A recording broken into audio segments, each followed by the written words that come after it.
नमस्कार, आप देख रहे हैं 4 टीवी और आपके साथ मैं हूं प्रियंका सिंह। हमारे इस खास बुलेटिन में आप सभी का एक बार फिर से बेहद स्वागत है। जम्मू कश्मीर की कुछ अहम खबरों की तरफ चलिए रुख कर लेते हैं। जम्मू कश्मीर प्रदेश कांग्रेस कमेटी के अध्यक्ष तारिक हमीद कारा ने रामबन जिले का दौरा किया। इस दौरान उन्होंने पार्टी सम्मेलन कार्यक्रम में शिरकत की, जिसमें बड़ी संख्या में पार्टी कार्यकर्ता मौजूद रहे। इस सम्मेलन में तारिक हमीद कारा ने सभी संबोधित लोगों को कहा कि जम्मू कश्मीर से एक विशेष दर्जा हटाए जाने पर कड़ी आपत्ति है और लोगों के साथ ये अन्याय हुआ जा रहा है। उन्होंने ये भी कहा कि जम्मू कश्मीर में जिस तरह से लोगों को ठगा जा रहा है, उनकी भावनाओं को ठेस पहुंचाया जा रहा है, उस पर जल्द से जल्द एक्शन लेने का समय है। तारिक हमीद कारा ने इसके अलावा राज्य में सरकारी कर्मचारियों की बर्खास्तगी पर भी सवाल उठाए और कहा कि इन कर्मचारियों को खुद को पाक साफ करने का एक मौका दिया जाना चाहिए, जिससे उनके खिलाफ किए गए कदमों की वैधता पर पुनर्विचार किया जा सके। तारिक हमीद कारा ने सरकार से यह भी कहा है कि इस मुद्दे पर जम्मू कश्मीर के उपराज्यपाल और केंद्र सरकार से बातचीत करनी चाहिए, ताकि ये सुनिश्चित किया जा सके कि कर्मचारियों के अधिकारों का उल्लंघन ना हो। कि 2019 के फैसले के बाद रियासत जम्मू कश्मीर का कोई ऐसा बाशिंदा, बाशऊर बाशिंदा नहीं रहा जिसको इस फैसले से बहुत जहनी तकलीफ हुई, लेकिन मरकजी सरकार के दबाव, डर और धौंस की जो पॉलिसी थी, अपनी आवाज भी वो बुलंद नहीं कर सके। मामला सुप्रीम कोर्ट में बढ़ा। सुप्रीम कोर्ट ने जो कि हमारे हक में, अवाम के हक में फैसला नहीं दिया, हालांकि बैनुल अक़वामी सतह पे आज उस फैसले के ऊपर भी सवालिया उठा हुआ है। उनके मिनिस्टर रिजिजू जो आए, जो उन्होंने बातें कही, उनसे सवाल किया गया कि आप कब स्टेटहुड बहाल करने वाले हैं, तो उन्होंने कहा कि स्टेटहुड की बहाली का कोई वक्त मुकर्रर नहीं किया गया। चलिए आगे रुख करते हैं। भारतीय जनता पार्टी ने गांदरबल में नया जिला अध्यक्ष के रूप में गुलाम हसन राठर की नियुक्ति की घोषणा कर दी है। इस खास मौके पर राठर ने पार्टी नेतृत्व का आभार व्यक्त किया और लोगों के कल्याण के लिए काम करने का संकल्प लिया। राठर ने अपने पदभार ग्रहण करते हुए जिले के प्रमुख मुद्दों को संबोधित किया, जिनमें बेरोजगारी और नशीली दवाओं का दुरुपयोग शामिल है। उनका कहना था कि वो इन समस्याओं को दूर करने के लिए प्रशासन के साथ मिलकर काम करेंगे। राठर ने यह भी कहा कि गांदरबल जिले को चुनौतियों का सामना करना पड़ रहा है और मैं अपनी पूरी कोशिश करूंगा कि इन समस्याओं का हल निकाला जा सके और जिले की स्थिति में सुधार हो।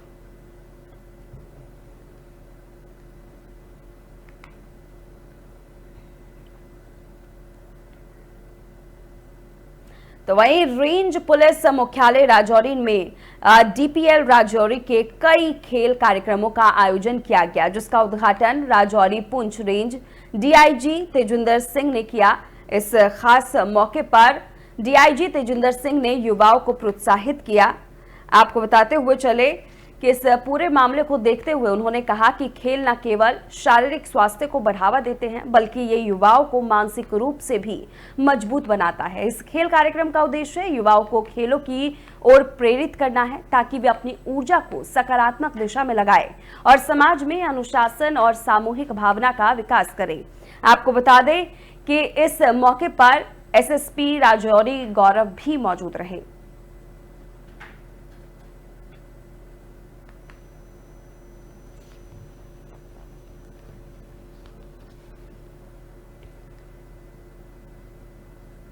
चलिए आगे रुक कर लेते हैं। जम्मू कश्मीर को राज्य का दर्जा दिलाने की मांग को लेकर के युवा राजपूत सभा राजौरी ने एक रैली का आयोजन किया। रैली में सचिन मनहांस, जिलाध्यक्ष युवा राजपूत सभा राजौरी की देखरेख में चिल्ड्रन पार्क से डीसी कार्यालय तक निकाली गई। इस रैली का मुख्य उद्देश्य जम्मू कश्मीर को पूर्ण राज्य का दर्जा दिलवाना था, जिस पर युवाओं ने जोर दिया। रैली के बाद युवा राजपूत सभा ने बिना किसी देरी के राज्य का दर्जा देने के लिए एक ज्ञापन भी सौंपा। ये ज्ञापन राज्य सरकार और केंद्र सरकार से जम्मू कश्मीर को राज्य का दर्जा दिए जाने की मांग करता है। सभा के सदस्य इस मुद्दे पर एकजुट होकर राज्य के अधिकारों की बहाली की और सरकार का ध्यान आकर्षित करने का प्रयास कर रहे हैं।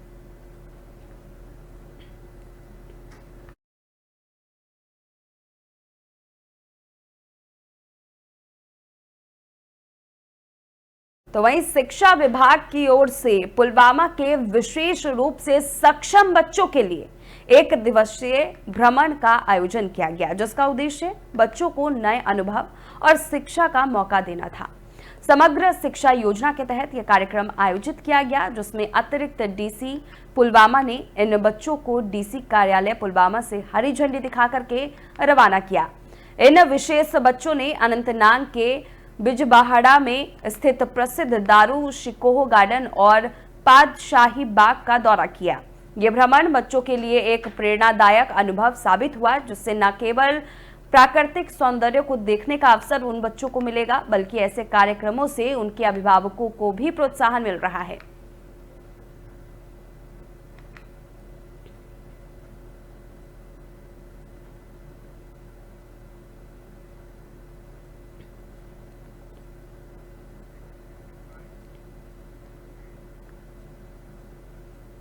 शेरे Kashmir university of agricultural sciences and technology द्वारा आयोजित 10वें एग्रीटेक मेले की तैयारी जोरों शोरों से चल रही है। प्रोफेसर डॉक्टर रेहान हबीब कंठ ने मेला के बारे में जानकारी दी है और बताया कि ये इवेंट 22 से 23 फरवरी को होगा।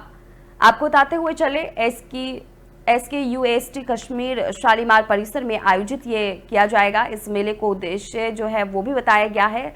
इस मेले का खास तौर पर उद्देश्य जो बताया जा रहा है वो है कृषि और प्रौद्योगिकी के क्षेत्र में नवीनतम विकास और नवाचारों को प्रदर्शित करना। डॉक्टर रेहाना हबीब ने कहा है कि इस मेले में किसान, कृषि विशेषज्ञ और टेक्नोलॉजी से जुड़े लोग एक साथ आकर कृषि से संबंधित नवीनतम तकनीकों और समाधानों का आदान प्रदान करेंगे।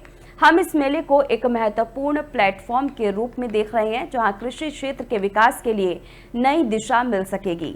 इवेंट में कृषि के साथ साथ कृषि प्रौद्योगिकी, स्मार्ट फार्मिंग और कृषि उपकरणों से जुड़े कई प्रदर्शनों और कार्यशालाओं का आयोजन किया जाएगा, ताकि किसानों को और अधिक सक्षम बनाया जा सके। हर साल agriculture university SKUST Kashmir Shalimar campus में किसान मेला लगाती है, जिसे हम एग्रीटेक एग्जिबिशन कहते हैं। तो इस साल हमारा 10th एग्रीटेक एग्जिबिशन है, जिसका नाम गूगल रखा गया है। और जैसे आपको पता है कि इसमें बहुत ही अच्छा शो रहता है हर एक टेक्नोलॉजी का। तो इस साल हमने थीम वाइज इसको डिवाइड किया है। तो थीम्स जो हमारी है, एक तो सीड शो है, मशरूम शो है, ब्रांड बिज शो है, प्लांटिंग मटेरियल का शो है, पेट एंड एनिमल शो है, फ्रूट शो है, agri art and craft show है, वेजिटेबल शो है, फ्लावर शो है, प्रोसेस प्रोडक्ट्स का शो है, मेडिसिन एरोमेटिक प्लांट्स का सेल और शो है। इसी तरह इंडस्ट्री का शो है, स्टार्टअप्स और इनोवेशंस का हमारा शो है, फूड फेस्टिवल है। और जो कि हमारा इस टाइम इम्पॉर्टेंट मिशन है गवर्नमेंट ऑफ इंडिया का, वो ऑर्गेनिक एंड नेचुरल फार्मिंग है। उस पर हमने स्पेशली इस साल 15 to 18 स्टॉल्स बुक किए हुए हैं, जिसमें बाहर की जो हमारी एजेंसीज हैं जो ऑर्गेनिक फार्मिंग के साथ करती हैं, या नेचुरल फार्मिंग के जो गवर्नमेंट इंस्टीट्यूट्स हैं, वो भी यहाँ आ रहे हैं। वहीं पुंछ के मंडी तहसील के बेला गांव से एक दर्दनाक मामला सामने आया है, जिसमें 70 वर्षीय नजीर हुसैन ने अपनी बेटी के लिए न्याय की सार्वजनिक अपील की है। उनका आरोप है कि 2 साल पहले शादी के बाद से उनकी बेटी को उसके पति और ससुर के द्वारा लगातार दुर्व्यवहार का सामना करना पड़ रहा है। नजीर हुसैन का कहना है कि उनकी बेटी को शारीरिक उत्पीड़न और पीटने सहित मानसिक और शारीरिक शोषण का शिकार भी किया जा रहा है। उन्होंने ये भी बताया कि दामाद का पिता, जो एक पुलिस उप निरीक्षक है, अपने पद का दुरुपयोग कर रहे हैं ताकि उनके बेटे के खिलाफ कोई कार्रवाई ना हो और उनकी बेटी के खिलाफ शिकायतें नजरअंदाज किए जा सके। हुसैन का कहना है कि मंडी पुलिस स्टेशन में उनकी शिकायतों को नजरअंदाज किया गया और उनकी बेटी की सुरक्षा को लेकर उन्हें गहरी चिंता है। उनका यह भी कहना है कि उनकी बेटी को उसके पति और ससुर के प्रभाव के कारण लगातार मानसिक और शारीरिक उत्पीड़न का सामना करना पड़ रहा है। नजीर हुसैन ने अपनी बेटी की सुरक्षा और न्याय के लिए उच्च अधिकारियों से हस्तक्षेप की गुहार लगाई है ताकि इस मामले की सही तरह से जांच की जा सके और बेटी को इंसाफ मिल सके।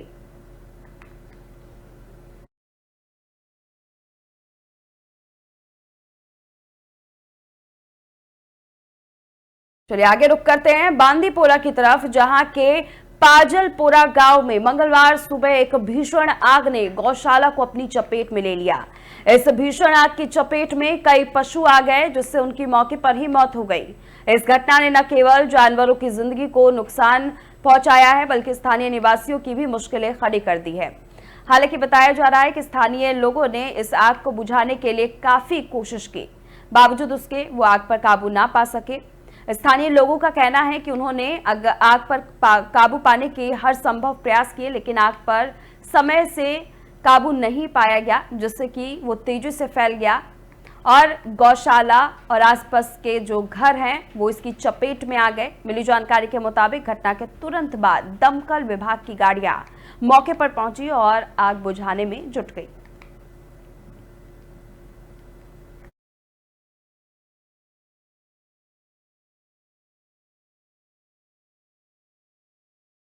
वहीं यातायात उल्लंघनों पर अंकुश लगाने के लिए ग्रामीण कश्मीर ट्रैफिक पुलिस ने एक सख्त अभियान चलाया है। यह विशेष अभियान मगाम सेंट्रल कश्मीर, बडगाम में एसएसपी ट्रैफिक ग्रामीण कश्मीर और रविंदर पाल सिंह की देखरेख में चलाया गया। इस अभियान में डीएसपी ट्रैफिक नजीर मुजाहिद और अन्य ट्रैफिक पुलिसकर्मी मौके पर मौजूद रहे। आपको बताते हुए चले, इस दौरान पुलिस ने काफी सख्ती दिखाई।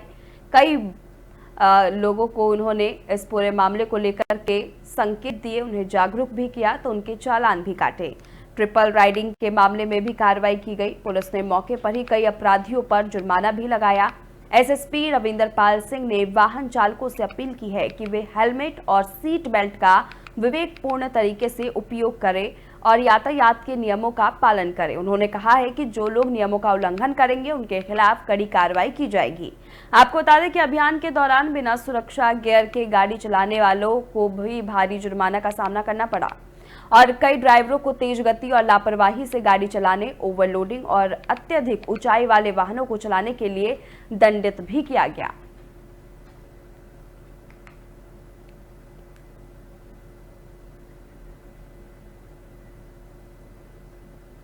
वहीं कुपवाड़ा जिले के बुमहामा में सीआरपीएफ 98वीं बटालियन द्वारा 7वां निःशुल्क चिकित्सा शिविर आयोजित किया गया।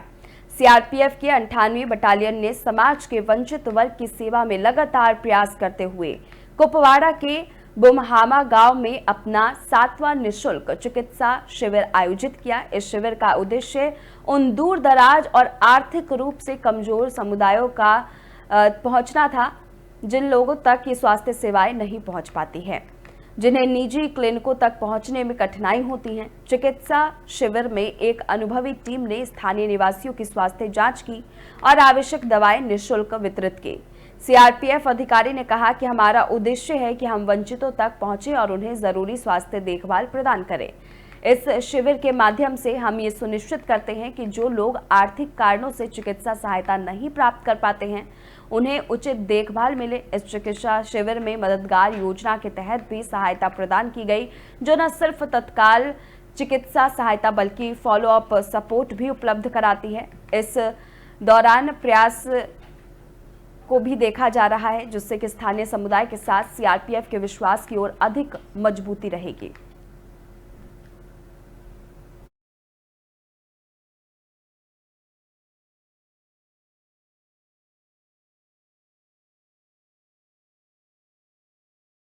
तो चलिए अगली खबर की ओर रुख कर लेते हैं। बाल संरक्षण की दिशा में एसएससीपीपीआई अध्यक्ष उमर भट्ट ने श्रीनगर में देखभाल साउंड ट्रक को हरी झंडी दिखाई है। बाल संरक्षण की दिशा में ये एक बेहद ही महत्वपूर्ण कदम माना जा रहा है। एसएससीपीपीआई के अध्यक्ष उमर भट्ट ने आज श्रीनगर के रीगल चौक, लाल चौक पर देखभाल साउंड ट्रक को लेकर के हरी झंडी दिखाई। इस कार्यक्रम में बताया जा रहा है कि कोठी बाग, मंजूर अहमद और लाल चौक के आसपास के व्यापारी भी मौजूद रहे। ये पहल बताया जा रहा है कि बाल संरक्षण के तंत्र के तहत शुरू की गई है, जिसका मुख्य उद्देश्य मादक द्रव्यों के सेवन के बारे में जागरूकता बढ़ाना और जोखिम में पड़े बच्चों की सुरक्षा सुनिश्चित करना है। ट्रक में सूचनात्मक संदेशों और आईईसी सामग्री के माध्यम से जागरूकता फैलाई जाएगी। ये ट्रक श्रीनगर के 5 हॉट स्पॉटों की यात्रा करेगा और वहां मादक पदार्थों के खतरे और बच्चों की सुरक्षा के महत्व को उजागर करेगा। उमर भट्ट ने सामूहिक कार्रवाई की आवश्यकता पर जोर देते हुए हितधारकों से अपील की है कि वे बच्चों के लिए एक सुरक्षित और संरक्षित वातावरण बनाने में मदद करें।